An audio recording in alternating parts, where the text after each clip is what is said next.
मोदी और शाह को बचाने के लिए हर बार कोई नया बलि का बकरा बनता है और इस बार निशिकांत दुबे और जगदीप धनखड़ बलि का बकरा बन गए हैं। सीजीआई के साथ में गलत पंगा ले लिया है और अब मोदी को ये बड़ी गलती 5 मई को यानी वक्फ बिल पर सुनवाई के दिन भारी पड़ने वाली है। मोदी को बचाने के लिए बलि का बकरा इस बार बनने वाले हैं निशिकांत दुबे और जगदीप धनखड़। सीजीआई के साथ में जिस तरीके से आप कह सकते हैं यहाँ पर व्यवहार या टिप्पणियां जो है सुप्रीम कोर्ट पर और सीजीआई पर निशिकांत दुबे ने और जगदीप धनखड़ ने की है, उससे पूरा का पूरा जो माहौल है वो बनाया जा रहा है और वो गलती 5 मई को यहाँ पर सुप्रीम कोर्ट में सुनवाई के दौरान मोदी जी को महंगी पड़ने वाली है। यकीन मानिए, निशिकांत दुबे हो या फिर जगदीप धनखड़ हो, सुप्रीम कोर्ट को लाल आंखें दिखाना इन दोनों को बड़ा महंगा पड़ने वाला है और ये इतिहास गवाह रहा है कि सुप्रीम कोर्ट पर जिस तरीके से अब तक टिप्पणी की जा रही है, इससे पहले भी ऐसी टिप्पणियां पहले भी की जा चुकी हैं और उससे नेताओं को कुछ हासिल आज तक नहीं हुआ है सिवाय इस्तीफों के, क्योंकि कार्यपालिका सुप्रीम है या न्यायपालिका सुप्रीम है, ये इस वक्त बहस का मुद्दा बना हुआ है। और सुप्रीम कोर्ट बड़ा है या संसद बड़ा है, ये तमाम लोग जानना भी चाह रहे हैं। आज सुप्रीम कोर्ट को, संविधान को जिस तरह से अपमानित किया जा रहा है और किसके द्वारा, सरकार के नुमाइंदों के द्वारा, ये पहली मर्तबा नहीं हो रहा, ये अपमान पहली बार नहीं किया जा रहा। लगभग अब से 2.5 साल पहले चले जाते हैं, यही सरकार थी जब भी यू ललित सीजीआई हुआ करते थे। हाँ, पूर्व सीजीआई यू ललित 6 महीने के लिए सीजीआई बने थे और उनके रिटायरमेंट के बाद में फौरन डीवाई चंद्रचूड़ को बतौर सीजीआई अपॉइंट होने के समय से ये जंग जो है शुरू हो गई थी। सुप्रीम कोर्ट वर्सेस सरकार की ये लड़ाई तब की है जब कानून मंत्री किरण रिजिजू हुआ करते थे। लगातार कॉलेजियम प्रक्रिया पर यानी जजों की नियुक्ति प्रोसेस को लेकर भी यहाँ पर किरण रिजिजू ने कई सवाल यहाँ पर सुप्रीम कोर्ट और जजों पर दाग दिए थे कि आखिर वो ऐसा कैसे कर सकते हैं, जजों की नियुक्ति तो सरकार को करनी चाहिए। उसके बाद में ये देखा जाता है कि जब वो ज्यादा आक्रामक सुप्रीम कोर्ट पर होते हैं तो मोदी शाह अपना पलड़ा झाड़ने के लिए, सुप्रीम कोर्ट की फटकार से बचने के लिए यहाँ पर किरण रिजिजू से इस्तीफा मांग लेते हैं और उनको कानून मंत्री पद से हटा दिया जाता है।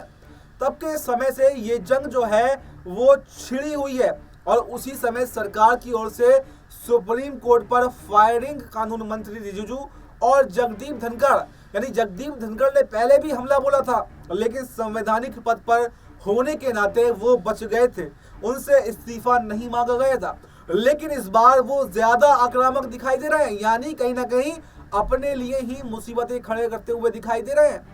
दोनों ने मिलकर नए CGI chief justice of India DY Chandrachud पर उस समय भी कड़े प्रहार किया था और बाद में मामला जब गर्म हो गया तो बाद में मामला मोदी सरकार के हाथ से फिसल गया, तो जिसके बाद में किरण रिजिजू को, जैसे मैंने आपको बताया, इस्तीफा देना पड़ा था और किरण रिजिजू को बतौर कानून मंत्री पद से हटा दिया गया था और कुछ समय के लिए जगदीप धनखड़ साहब को भी ये हिदायत दी गई थी कि आप सोशल मीडिया से, तमाम तरीकों के भाषण से, तमाम तरीकों की एक्टिविटियों से दूर रहें जिससे कि मामला और ना गरमाए। लेकिन इस बार ना तो हिदायत जगदीप धनखड़ को दी जा रही है और ना ही यहाँ पर निशिकांत दुबे को दी जा रही है, बस सिर्फ पलड़ा जो है वो निशिकांत दुबे के बयान से झाड़ लिया गया है।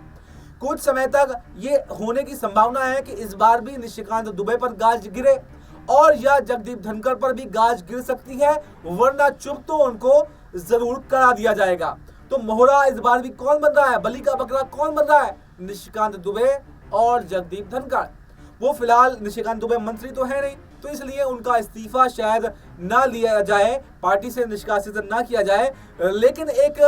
कारण बताओ नोटिस तो जरूर जारी किया जाएगा ताकि बीजेपी की जो छवि है वो दागदार होने से बच जाए। लेकिन सबसे बड़ा सवाल है कि जगदीप धनखड़ पर क्या कार्रवाई होगी और क्यों बार बार यहाँ पर मोदी शाह के बचाव में एक संवैधानिक पद पर बैठने के बाद भी जगदीप धनखड़ मैदान में उतर करके आते हैं और ऐसा क्या है जो सुप्रीम कोर्ट पर, सीजीआई पर सीधा हमला बोलते हैं। और उससे भी ज्यादा जांच की बात तो यह है कि यहाँ पर दोनों के खिलाफ जांच भी बिठाने की तैयारी चल रही है। अगर ज्यादा मामला फंसता है, ज्यादा मोदी सरकार घिरती है, तो दोनों नेताओं पर जांच बिठाई जा सकती है और जांच के बाद में क्लीन चिट मिलेगी या क्या होगा, ये तो बात की बात है। लेकिन पलड़ा जो है वो अपना दामन जरूर से साफ कर लेंगे,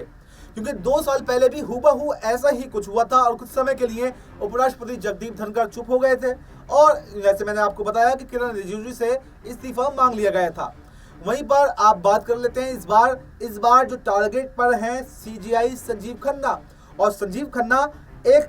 जो है अच्छी छवि के व्यक्ति हैं। आज तक कोई दागदार मामला, कोई दागदार केस उनके गिरबान पर नहीं है। अपने फैसलों के लिए, ऐतिहासिक फैसलों के लिए वो जाने जाते हैं, लेकिन उसके बावजूद भी रिटायरमेंट से जस्ट पहले उनके ऊपर तरह तरह के आरोप लगाना, कोलेजियम सिस्टम को गलत बताना, ये अब बीजेपी को भारी पड़ने वाला है। और 5 मई को ये साफ हो जाएगा, संजीव खन्ना ये साफ कर देंगे कि संसद की नहीं चलेगी। सुपर संसद जो है वो संसद नहीं है, बल्कि सुप्रीम अगर कोई है तो वो सुप्रीम कोर्ट ही है, क्योंकि सुप्रीम कोर्ट कानून का रखवाला है, संविधान का रखवाला है और लोकतंत्र का भी रखवाला है। सरकारें तो अपने हिसाब से कानून बना देती हैं, लेकिन अगर लोकतंत्र पर हमला होगा, अगर संविधान पर हमला होगा, तो सबसे पहले जिम्मेदारी सुप्रीम कोर्ट की है कि वो आए और उसे बचाए। और ये देखा भी जा रहा है कि जब से सीजीआई खन्ना ने यहाँ पर मोदी साहब को और यानी कि केंद्र सरकार को लताड़ा है, तो उसके बाद में जो वकील हैं, जो जज हैं,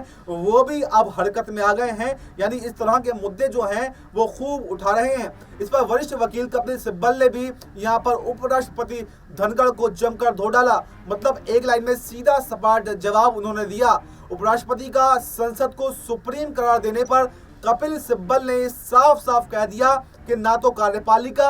और ना ही सरकार, संसद सुप्रीम है, बल्कि संविधान सबसे सुप्रीम है। जो संविधान का रखवाला करेगा वो सुप्रीम है। अगर संसद ने सही तरीके से ये बिल बनाया होता तो यहाँ पर टकराव विधायिका और न्यायपालिका में कभी भी नहीं होता। ये गलती सरकार की है कि उन्होंने संविधान के खिलाफ जाकर यहाँ पर कानून बना दिया, इसलिए सुप्रीम कोर्ट को इसमें दखल करना पड़ रहा है। यानी उन्होंने ये साफ कर दिया कि ना तो संसद सुप्रीम है, ना सुप्रीम कोर्ट ही सुप्रीम है, बल्कि सुप्रीम हमारा संविधान है। ये देश संविधान के हिसाब से चलेगा। जो भी संविधान के हिसाब से काम करेगा वो जीतेगा, और जो संविधान के विरुद्ध जाकर काम करने की कोशिश करेगा उसका यही हाल होगा जैसा यहाँ पर मोदी और शाह का यानी केंद्र सरकार का हो रहा है। और इसके बाद में ये भी देखा जा रहा है कि जब से सुप्रीम कोर्ट एक्टिव हुआ है तो और जो कोर्ट हैं वो भी एक्टिव हो गए हैं। अभी हाल ही में एक मामला दिल्ली हाई कोर्ट का सामने निकल करके आया है, जो रूह अफ़ज़ा को लेकर यहाँ पर बयान दिया गया था बाबा रामदेव ने,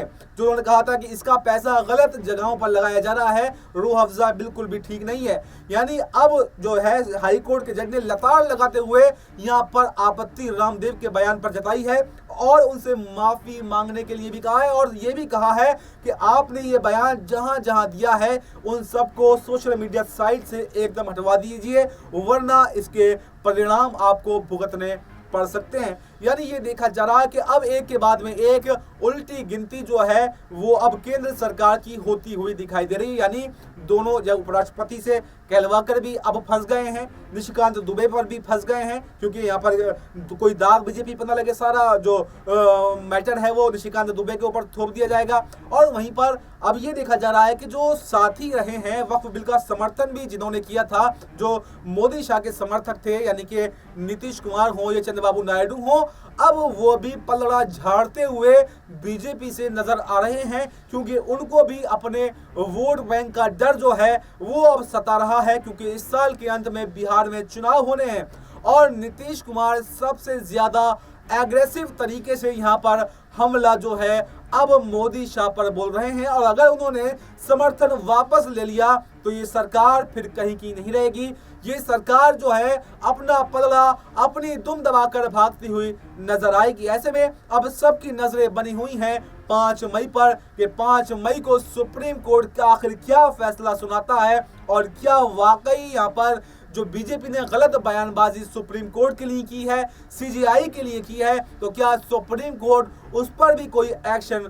5 मई को लेने वाला है। और जैसे कि पहले ही पता चल गया था कि ये बिल में संशोधन तो होने ही होने हैं, लेकिन क्या जैसे एक बार सीजीआई को जो चुनाव आयोग की जो सिलेक्शन होता है उसमें से सीजीआई को बाहर करने का फैसला जो है यहाँ पर सुप्रीम कोर्ट के खिलाफ अध्यादेश लाकर केंद्र सरकार ने किया था। अब सवाल यही बनता है कि अगर सुप्रीम कोर्ट इसमें संशोधन करने के आदेश देता है तो क्या मोदी सरकार संशोधन इसमें करेगी या फिर इसको अध्यादेश लाकर एक बार फिर से लोकतंत्र की हत्या करने का काम यहाँ पर केंद्र सरकार कर सकती है। और 5 मई को यह साफ साफ जाहिर हो जाएगा कि यह बिल संवैधानिक है या असंवैधानिक है। जो वादे जो दावे यहाँ पर मोदी शाह की तरफ से बीजेपी की तरफ से इस बिल को लेकर दिए गए थे किए गए थे, क्या वो खोखले थे, क्या वो सच्चे थे, ये साफ साफ जाहिर हो जाएगा। साफ पता चल जाएगा कि ये बिल अस्तित्व में रहेगा या सिर्फ इतिहास के पन्नों में दर्ज हो जाएगा